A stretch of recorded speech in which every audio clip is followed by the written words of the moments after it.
Lockheed Martin has offered the Liberal government the F-35 as an interim fighter aircraft, a move sure to turn up the heat on rival U.S. aerospace firm Boeing, still embroiled in a trade dispute with Canada. Last year, the Liberals announced a proposal to buy 18 interim fighter jets from Boeing to deal with a capability gap facing the Royal Canadian Air Force.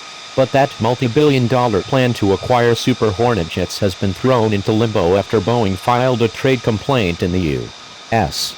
against Bombardier of Quebec. The Liberal government broke off discussions with Boeing on the Super Hornet deal.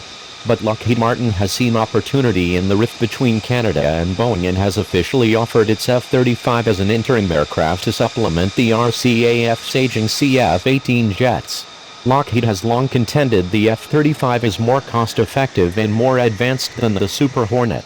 Asked about the Lockheed Martin offer, Matthew Luloff, a spokesman with Defense Minister Harjit Sajjan's office, responded that the federal government continues to explore many options to provide an interim solution to supplement the CF-18s until the permanent replacement is fully operational.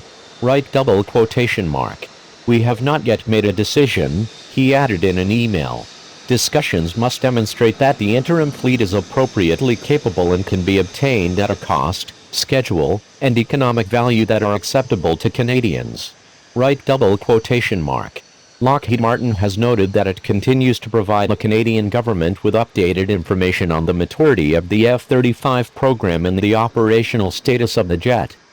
The F-35 will be showcased August 11-13 in Canada at the Air Show at Abbotsford, BC. The U.S. Air Force will be flying the plane at the show, and F-35s from the Netherlands will be making their first appearance in Canada. The Boeing Super Hornet will also appear at the air show.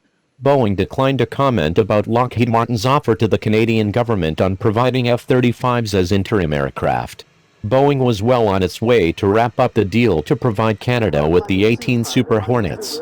That was expected to be completed by the end of the year and cost between $5 billion and $7 billion. But in April, Boeing complained to the U.S.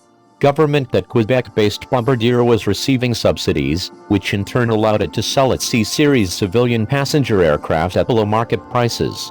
Boeing convinced the U.S. Commerce Department and International Trade Commission to launch an investigation into Bombardier. That prompted the Liberals to start backing away from a Super Hornet deal with Boeing, although federal officials acknowledged they were still talking with the U.S. government over acquiring fighter aircraft. It is not the behavior of a trusted partner, Sajjan said of Boeing in an unprecedented speech in late May to defense industry executives. The interim jets would be used to help bridge the gap until a new replacement fleet for Canada's CF-18 fleet can be purchased. The Liberals have said they will buy 88 new jets to replace the CF-18s. The previous Conservative government had committed Canada to buying the F-35 but backed off that promise as the aircraft became controversial because of increased costs and technical issues.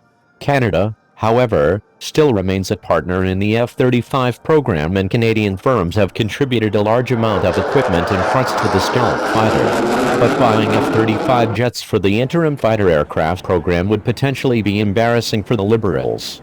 During the election campaign, Justin Trudeau vowed his government would never buy the F-35. As Prime Minister, Trudeau later claimed the F-35 does not work. Right? Boeing has declined a Canadian government request to drop its complaint against Bombardier. Boeing has said it considers the issue a commercial matter.